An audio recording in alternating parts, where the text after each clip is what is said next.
Je vais laisser la parole à Camille Robitaille, qui faisait partie de l'expérience que Viviane vous a parlé de la table autodétermination, que Camille va pouvoir en parler aussi parce qu'elle l'a vécu. Oui, bonjour. Alors moi, je ne suis pas autochtone et j'avoue que j'ai été sensibilisée vraiment sur le tard à la question autochtone. Chez nous, dans mon entourage, quand j'étais jeune, il n'y en avait pas, sauf à travers des blagues de très, très mauvais goût ou sinon, c'était dans les musées. Et c'est surtout à l'université que j'ai eu des ateliers sur la violence envers les femmes autochtones.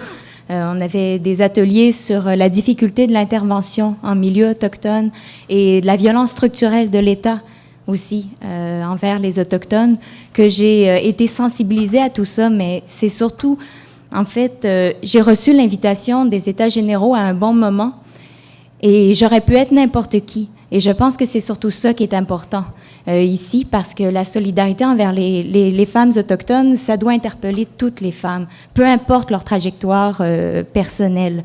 Et j'avoue que moi, j'ai été complètement bouleversée d'apprendre dans quelles conditions les Autochtones vivaient encore aujourd'hui.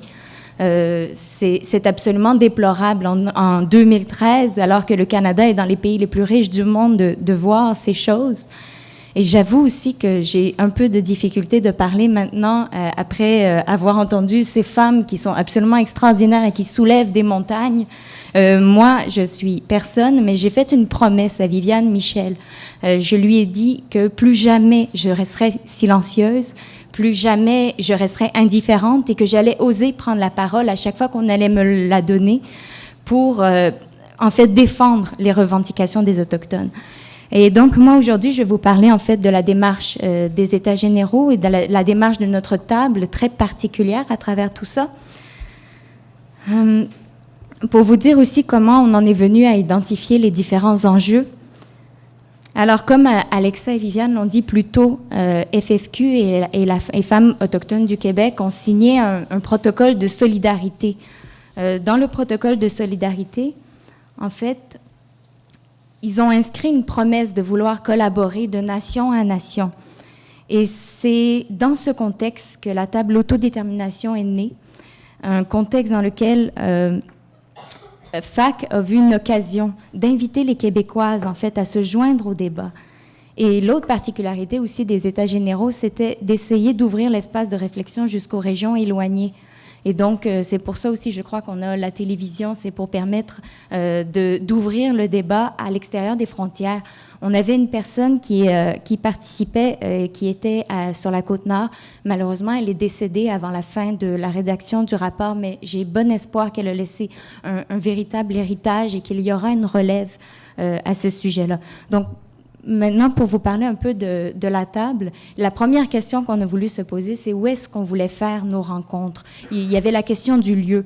Et comme le rapport au territoire est quand même politiquement marqué quand on parle des Autochtones, on a décidé d'être accueillis, en fait, en plein cœur de territoire autochtone. On a été reçus dans les bureaux de FAC à Kanawake. Et ça nous sortait aussi de nos zones de confort. Et c'était le souhait aussi des femmes autochtones de nous enseigner en territoire autochtone. Ça nous a vraiment beaucoup aidé à tisser des liens. On a beaucoup parlé des liens qui sont très importants, des liens personnels et aussi interpersonnels. C'est essentiel, en fait, pour les femmes autochtones de prendre le temps, comme le disait Widia, d'établir une relation de confiance avant même de réfléchir à comment on souhaite travailler ensemble.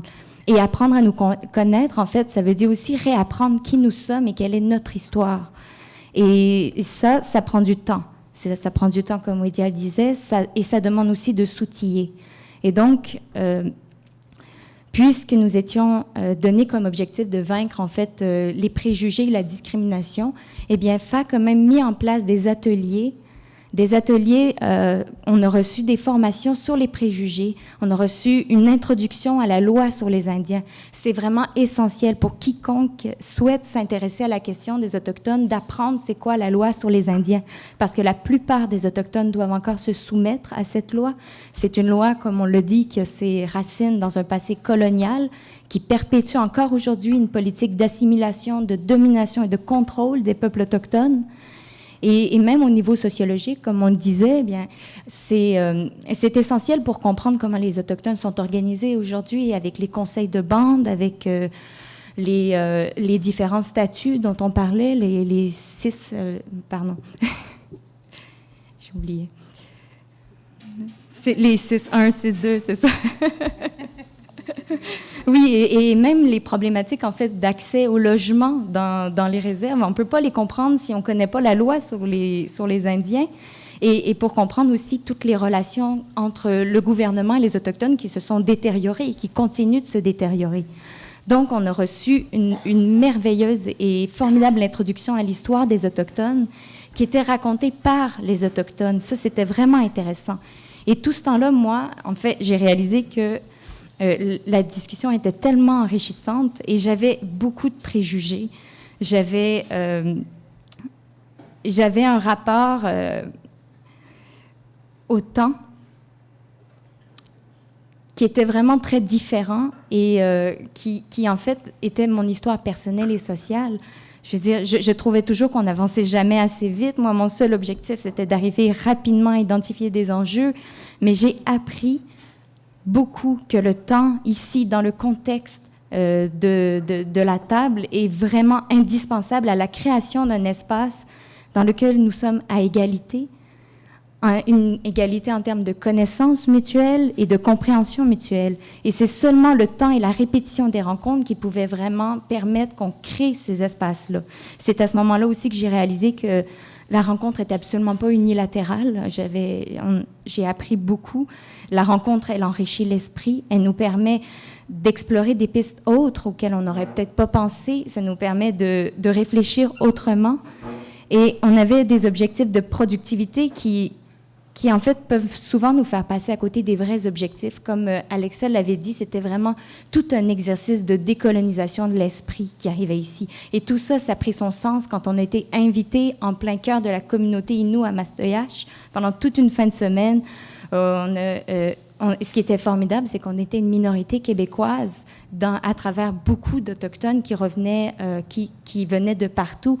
Et on a pu échanger des vécus. Et comme le disait Viviane, on échangeait autant de rires que de pleurs. Et c'est dans cet environnement-là qui est extrêmement respectueux. On avait vraiment tout le monde une volonté de s'ouvrir à l'autre, d'être curieuse l'une par rapport à l'autre. Et j'ai réalisé combien tisser les liens ici était un prérequis, en fait, au travail qui allait suivre. Ensuite, on pouvait penser à écrire un rapport. Ensuite, on pouvait explorer des pistes de réflexion sur les enjeux. Et ce temps, ce délai dans la rencontre, comme je le disais, c'était tellement essentiel pour établir un vrai dialogue de nation à nation. Et je pense que c'est vraiment ce que gagnerait le gouvernement s'il prenait le temps de créer ces espaces de partage des deux côtés, de partager un vécu. C'est ce qui pose problème présentement, parce qu'aussi bien intentionné on peut être, si la question n'est pas apportée,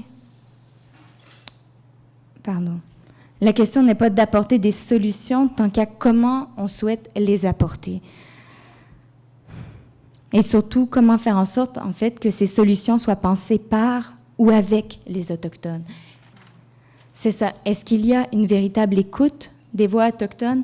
Et pour ça, mais je pense que c'est vraiment nécessaire d'être au même niveau en termes de pouvoir, mais aussi en termes de connaissances mutuelles, comme on le dit.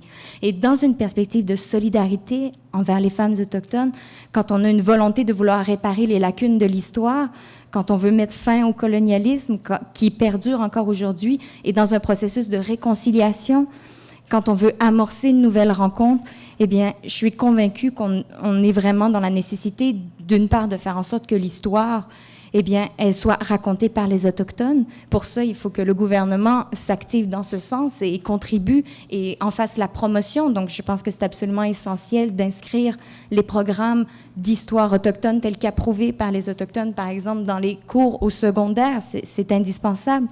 Et ensuite, il y a toute la question des langues qu'on doit protéger. J'ai été complètement bouleversée d'apprendre combien j'étais naïve de ne pas savoir qu'il y avait tant de langues qui étaient encore si vivantes, si magnifiques. C'est vraiment toute une richesse que ça peut apporter à la culture québécoise.